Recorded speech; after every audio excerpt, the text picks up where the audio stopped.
Tanggal 5 April, hari ke-96. Bacaan 1 Raja-Raja pasal 17 sampai dengan pasal 19. Pertempuran Ahab dengan Elia.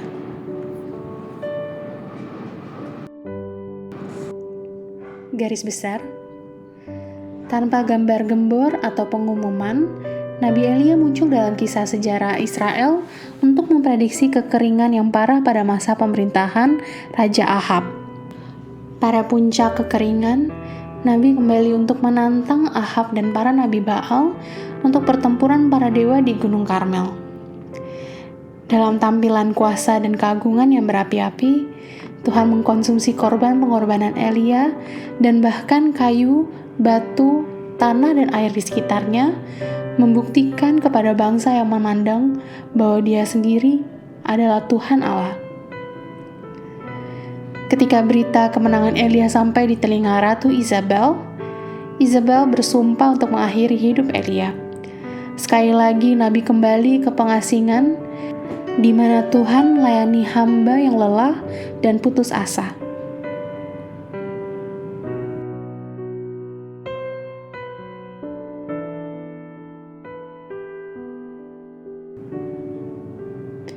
Renungan harian. Kapan terakhir kali Anda menderita depresi atau mengasihani diri sendiri? Apakah Anda ingat apa penyebabnya? Sudah berapa lama hal ini berlangsung? Apa yang akhirnya membantu Anda mengatasinya?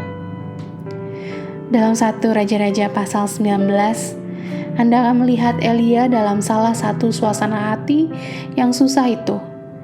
Pikirannya dipenuhi dengan rasa kasihan kepada diri sendiri. Ya Tuhan, Allah yang Maha Kuasa, saya selalu bekerja hanya untuk Engkau sendiri. Tetapi umat Israel melanggar perjanjian mereka dengan Engkau. Mereka membongkar mesbah-mesbah-Mu dan membunuh nabi-nabi-Mu. Hanya saya sendirilah yang tinggal, dan sekarang mereka mau membunuh saya. Pasal 19 ayat 10. Apakah Anda memperhatikan ketika Nabi Allah jatuh ke dalam kelesuan depresi? Hal ini terjadi segera setelah salah satu kemenangan spiritual terbesar dalam hidupnya. Dia baru saja berhadapan dengan Ahab yang jahat dan 450 nabi pagannya dan menang dengan skor 450 lawan 0. Pikirkan kembali ke waktu rendah terakhir dalam perjalanan Anda bersama Tuhan. Apa yang terjadi sesaat sebelum itu? Apakah Anda mungkin secara fisik atau emosional terkuras dari melayani kebutuhan orang lain? Elia menemukan kekuatan untuk melanjutkan dengan mendengarkan bisikan lembut Allah. Pasal 19 ayat 12. Habiskan beberapa saat ekstra dalam doa dan meditasi Anda hari ini untuk mendengar suara lembut Allah tersebut.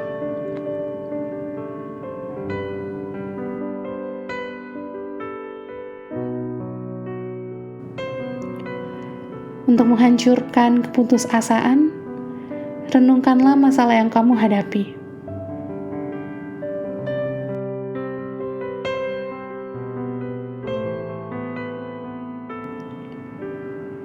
Pendalaman. Sebelum semua yang lain gagal, baca petunjuk. 1 Raja-Raja pasal 18 ayat 1-2. Salah satu tantangan terbesar dalam melayani Tuhan adalah belajar untuk bertindak sesuai arahannya, daripada mengikuti impuls kita sendiri dan berdoa kemudian bahwa Allah akan memberkati hasilnya. Baca pasal 17 ayat 2, 5, 8, 10, dan pasal 18 ayat 1-2 untuk menemukan pola Elia untuk pelayanannya yang saleh.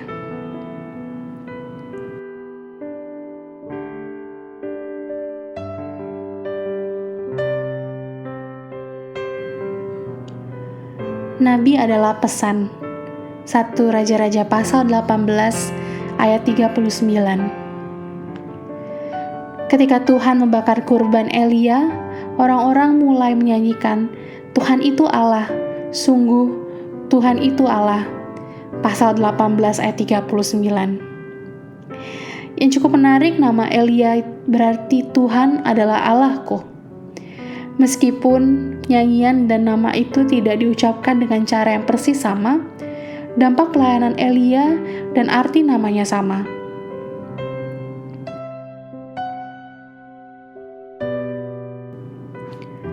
Amin. Tuhan Yesus memberkati.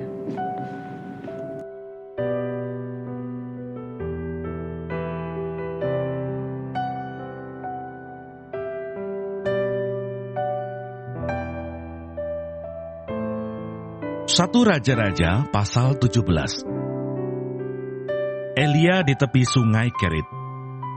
Lalu berkatalah Elia orang Tisbe dari Tisbe Gilead kepada Ahab, "Demi Tuhan yang hidup Allah Israel yang kulayani, sesungguhnya tidak akan ada embun atau hujan pada tahun-tahun ini, kecuali kalau kukatakan."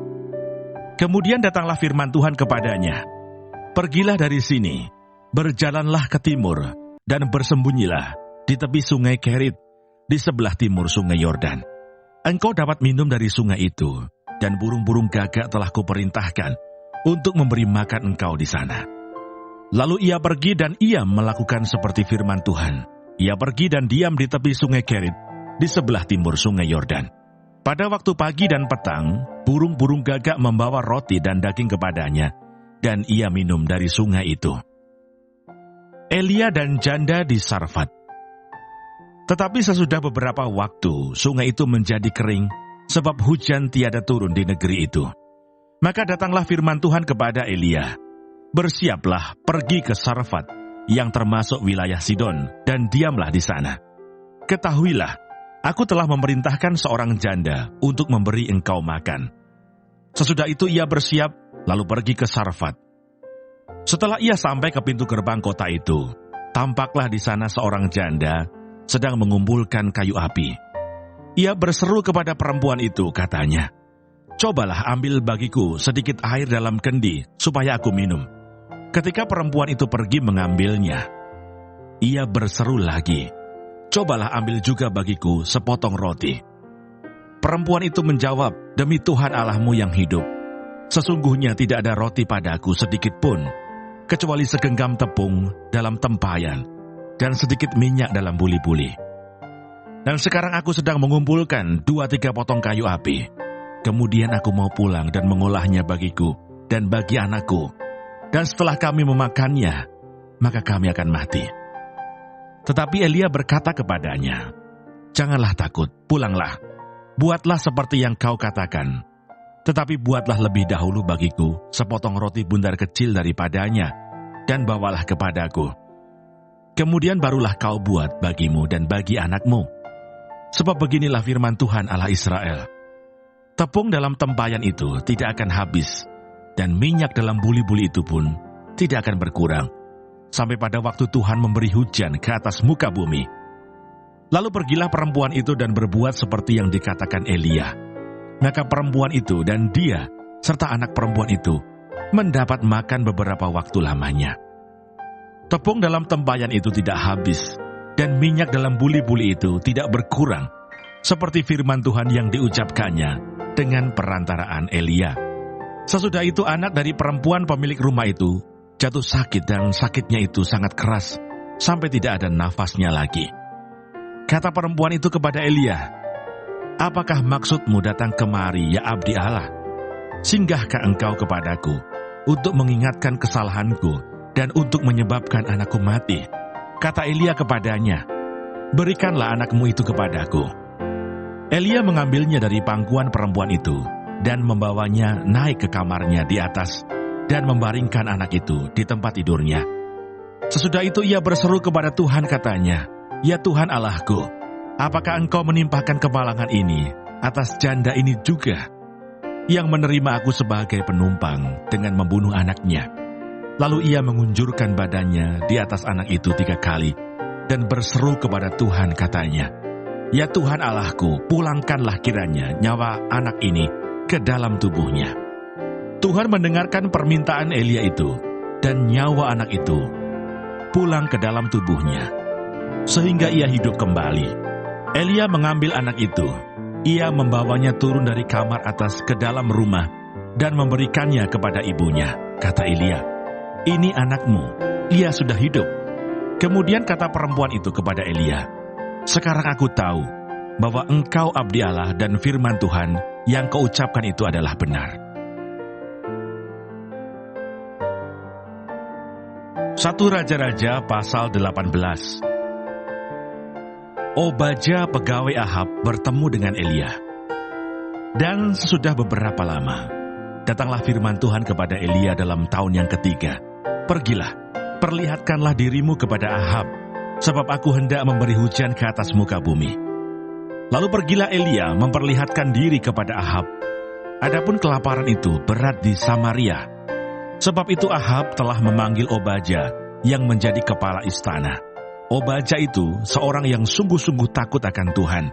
Karena pada waktu Izebel melenyapkan nabi-nabi Tuhan, Obadja mengambil 100 orang nabi, lalu menyembunyikan mereka 50 sekelompok dalam gua, dan mengurus makanan dan minuman mereka. Ahab berkata kepada Obadja, "Jelajahilah negeri ini, dan pergi ke segala mata air dan ke semua sungai. Barangkali kita menemukan rumput, sehingga kita dapat menyelamatkan kuda dan bagal, dan tidak usah kita memotong seekor pun dari hewan itu." Lalu mereka membagi-bagi tanah itu untuk menjelajahinya. Ahab pergi seorang diri ke arah yang satu, dan Obadja pergi ke arah yang lain.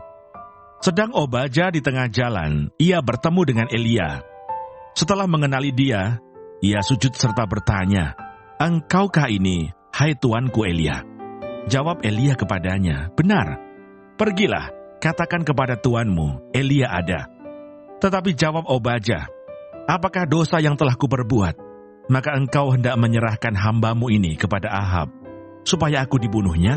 Demi Tuhan Allahmu yang hidup, sesungguhnya tidak ada bangsa atau kerajaan yang tidak didatangi suruhan tuanku Ahab untuk mencari engkau. Dan apabila orang berkata, ia tidak ada, maka ia menyuruh kerajaan atau bangsa itu bersumpah bahwa engkau tidak ditemukan di sana. Dan sekarang engkau berkata, pergilah, katakan kepada tuanmu Elia ada. Mungkin terjadi apabila aku sudah pergi daripadamu, Roh Tuhan mengangkat engkau ke tempat yang tidak kuketahui.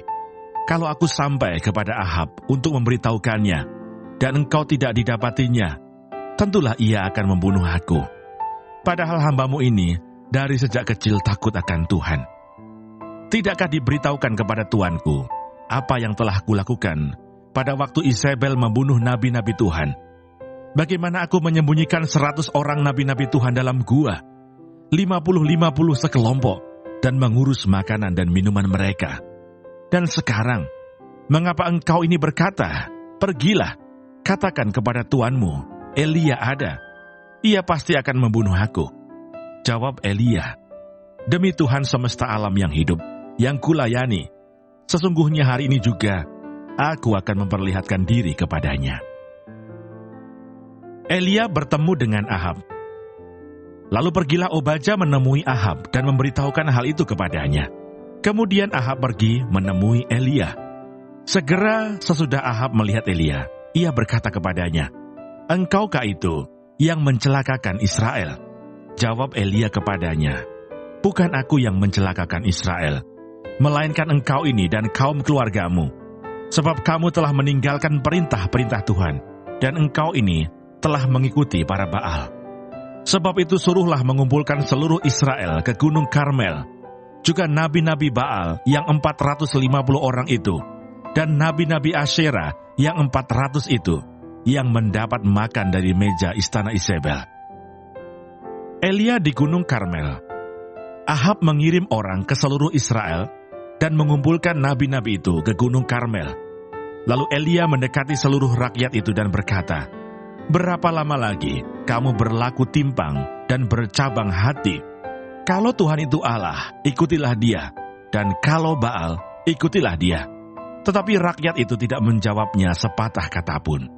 Lalu Elia berkata kepada rakyat itu, "Hanya aku seorang diri yang tinggal sebagai nabi Tuhan. Padahal nabi-nabi Baal itu ada 450 orang banyaknya. Namun baiklah diberikan kepada kami 2 ekor lembu jantan. biarlah mereka memilih seekor lembu, memotong-motongnya, menaruhnya ke atas kayu api, tetapi mereka tidak boleh menaruh api. Aku pun akan mengolah lembu yang seekor lagi, meletakkannya ke atas kayu api, dan juga tidak akan menaruh api. Kemudian biarlah kamu memanggil nama Allahmu, dan aku pun akan memanggil nama Tuhan. Maka Allah yang menjawab dengan api, Dialah Allah. Seluruh rakyat menyaut katanya, baiklah demikian. Kemudian Elia berkata kepada nabi-nabi Baal itu, pilihlah seekor lembu dan olahlah itu dahulu, karena kamu ini banyak. Sesudah itu panggillah nama Allahmu, tetapi kamu tidak boleh menaruh api. Mereka mengambil lembu yang diberikan kepada mereka, mengolahnya dan memanggil nama Baal dari pagi sampai tengah hari, katanya, ya Baal, jawablah kami. Tetapi tidak ada suara, tidak ada yang menjawab. Sementara itu mereka berjingkat-jingkat di sekeliling mezbah yang dibuat mereka itu. Pada waktu tengah hari, Elia mulai mengejek mereka, katanya, panggillah lebih keras, bukankah dia Allah? Mungkin ia merenung, mungkin ada urusannya, mungkin ia bepergian, barangkali ia tidur dan belum terjaga.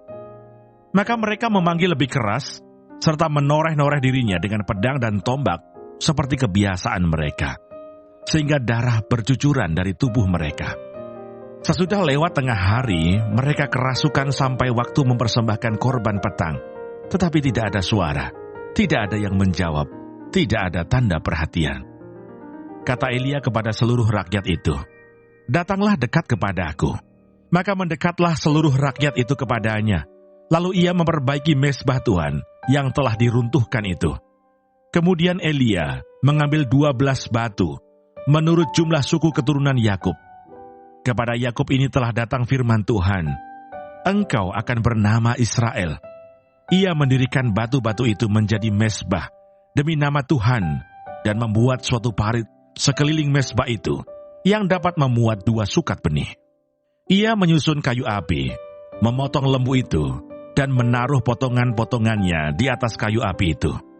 Sesudah itu ia berkata, penuhilah 4 buyung dengan air, dan tuangkan ke atas korban bakaran, dan ke atas kayu api itu. Kemudian katanya, buatlah begitu untuk kedua kalinya, dan mereka berbuat begitu untuk kedua kalinya.